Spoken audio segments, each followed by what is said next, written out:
This time will be easier than the first time, when I was just un chamaco de 15 años. I wish I could just stay home. El norte es una chinga, pero en el rancho no hay trabajo. Y tengo que ayudar a mi madre y a mis hermanos.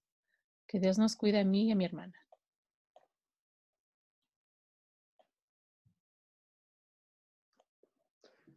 I don't know what's happening. I hear my mom is in America right now. I want to be able to see her again. I don't know what will happen to me, but I know I have to go. My family tells me that there's not much left for me here. A man has to be what he is, they once said, destined for greatness. Mom, I have to go. I could get a better job if I go. I will get a better job if I go.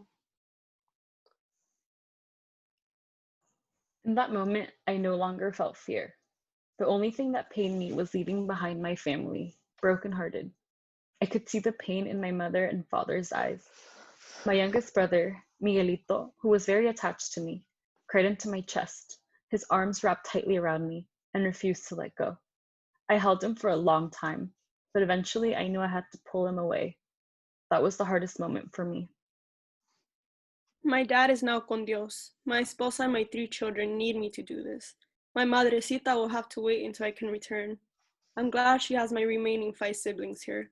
Hopefully, this is the last time I do this. I don't want to go, but I know that I need to. I have no other choice. My father says the whole family needs to go. I am scared of leaving behind my life, but he is forcing me to. He says there is nothing for us here. We are living in poverty. We are going to work on a farm. I am not sure if I will like my new life. 5'8", 17 years old, male, tan skin, dark brown hair, blue jeans, black shirt, black jacket, Mexican.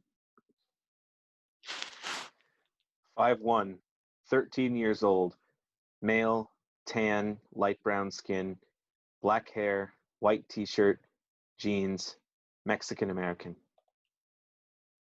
18 years old, a woman, long black hair, short green dress, Mexican.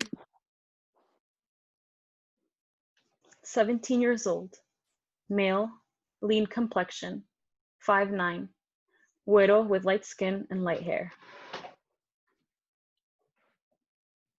30-year-old male, morenito, chaparrito, black hair, black mustache, honey brown eyes. 15-year-old female, small, dark skin and dark hair, wearing a t-shirt and pants, only owning the clothes on her back.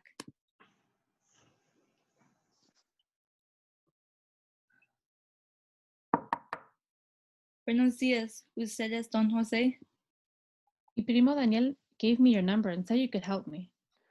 I'm trying to get to Los Angeles. Could you take me there? Okay, yes, I can wait a couple days, but is there a place for me to stay? I don't have much money for a hotel. Muchas gracias. Yes, I'm okay with sharing a space. Buenas tardes, ¿ustedes también van al norte? Sí. Sí. Aquí estoy también esperando. Me dijo don José que su hermano va a llevar un grupo por el cerro ya mañana. Vengo de Michoacán con mi hermana y no tenemos familia aquí, así que nos permitió quedarnos la noche en lo que esperamos que nos pasen. What about me? I'm just a boy. I don't have papers. I just want to be able to see my mom again. I'm from Tijuana. What's it like in America? I'm excited to know. Will I be okay when crossing? So, are you the one that's going to drive us over? How far are we going? I'm Teresa. I came from Jalisco, and I'm ready to leave whenever you are. I really want to get a better job, and I hope the US has as many opportunities as they say it does. Hola, me llamo Josué. Aquí, we're going a pie, and I'm not sure how far it is, pero you better be well rested. I can't wait to finally be in the US, make enough money to bring my family, and provide the proper medical care for my son. We don't have much in our little ranchito back in Zacatecas. Mi nombre es Harlow, aunque me llaman Gaby, pero no me gusta. Vengo de un pueblo pequeño al sur de Oaxaca llamado Santa Gertrudis. Quiero ir al norte a encontrar un mejor trabajo, a ganar lana y después de 3 años regresarme a mi pueblo a vivir más cómodos. Mi nombre es Rosa. I was born in Guerrero. I am here at the Tijuana border. I have no choice to be here. I miss my old life, my home. My father keeps insisting that we must persist. Is this the only way for a better future? If not for me, at least for my future children.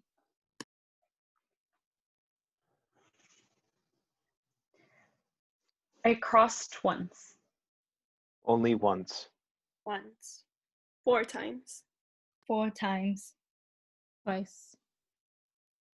When I was 13, 18. 20, 25, 28, and 30. 15. 15 and 17. 17. With a coyote and a friend. A coyote and strangers. With a coyote and my family. The first time I was with a group of people led by a coyote. The second time with my sister and a group of people led by a coyote. With the coyote and friends. with a family friend that I didn't know. I felt hopeful. Terrified. Nervous. Relieved. Uncertain, but excited. Excited.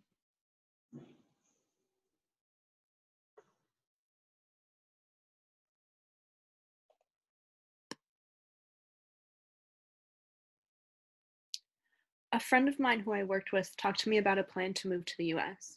She had family there that had already crossed the border and knew of a coyote that could help us get across safely. I was really nervous. I didn't know what to expect. The coyote gave us green cards of people that looked like us. We were driving through, and it felt like I was holding my breath until we were across the border. It was really simple, though, looking back at it. I was able to stay with my friend and her family, and in that house, I met my husband. I got a job as a seamstress and was able to start my own family.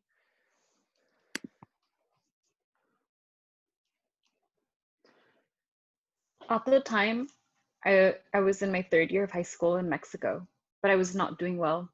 School was very hard for me, especially math. I found myself getting frustrated that I couldn't grasp the content, which made me less inclined to engage, and so on. I realized school wasn't getting me anywhere as I was not excelling. But at the same time, without an education, I knew I would not be able to make enough to make ends meet. It pained me to see my family struggling, and me, being the second oldest, unable to contribute much, was a baggage I felt I could no longer carry. It was then when some of my friends began planning on going to El Norte, the place where the money was at. I then felt as if it was the only answer. I had no choice but to go if I wanted to make enough for my family.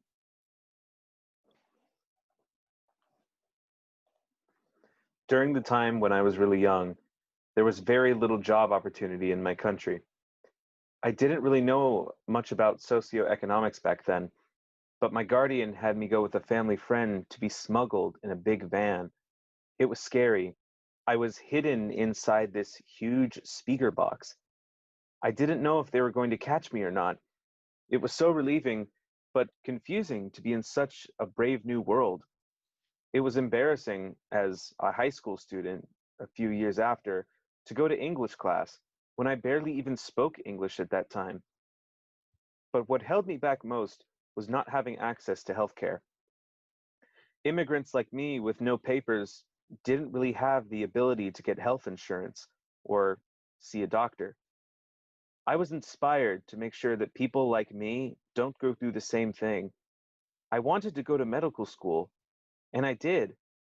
I worked so incredibly hard to get here, and although everyone in my class is about 10 years younger than me, I was finally able to start my journey to become a doctor just last August. When I was a girl, it was very difficult. All I remember is lots of poverty. We didn't have much food or clothes.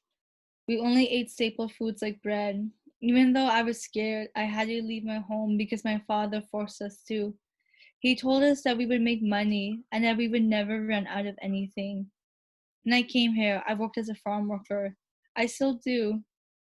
I didn't like the climate or the food here. It was hard for me to feel accustomed to. I still don't feel like this is my home. Unlike my children, I never went to school here. I never integrated into society. I never had an opportunity to learn English. All I have done is work. I don't regret my decision though. I know that my children have a better future here because of all the poverty and violence from where I am from. I do hope to see Mexico again one day.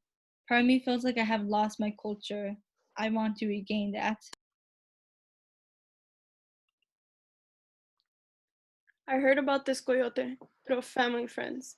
I've traveled to the US 3 times before, but this is the last time, and it was the most traumatizing.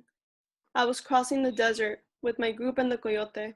All of a sudden, the coyote robbed us all and left us stranded. Immigration finally caught us, which I thank God for. They fed me and kept me alive. They then took me to another place along the border in Mexico. I remained homeless for a while until a 15-year-old street boy helped me out and snuck me over.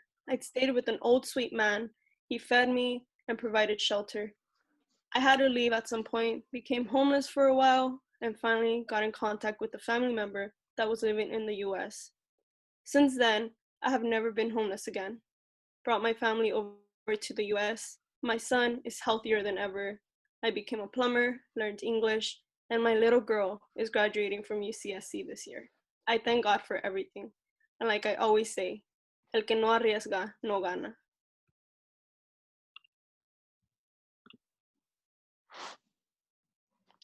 I was 15 the first time I crossed the border undocumented. I was scared. But my dad was suddenly gone, and my mom told me that I had to provide for the family. The small town I was from had no opportunities. I looked for work in La Ciudad de Mexico, pero no había nada, and I decided to join all those who go to the US to work in the fields. The second time I was 17 years old and crossed with my sister again por el cerro. That time we were robbed. A group of masked men ambushed the group and took our belongings at gunpoint. I was scared for me and my sister. Gracias a Dios, they only took the little money we had and a gold cross from another man. No one was hurt.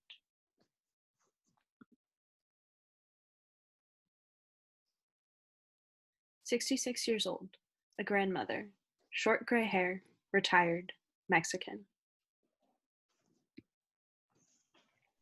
49 years old, a father to 3 children, owner of an automotive shop, a successful small business for 10 years now, well known for his reputation as an honest mechanic and great rapport with the members of the community. 54 years old, morenito, chaparrito, box-dyed black hair, black mustache, honey brown eyes, plumber, bilingual, and karaoke lover. 33. Content and satisfied with my life. Medical student. Responsible and humble. Black hair, black leather jacket, blue jeans, clean shaven with light stubble. 44, mother to 4, short, dark skin and dark hair, working as a farm worker, content with my life, my family, my friends, hopeful for the future. 59 years old, father to 3 adults, graying hair, owner of an upholstery shop.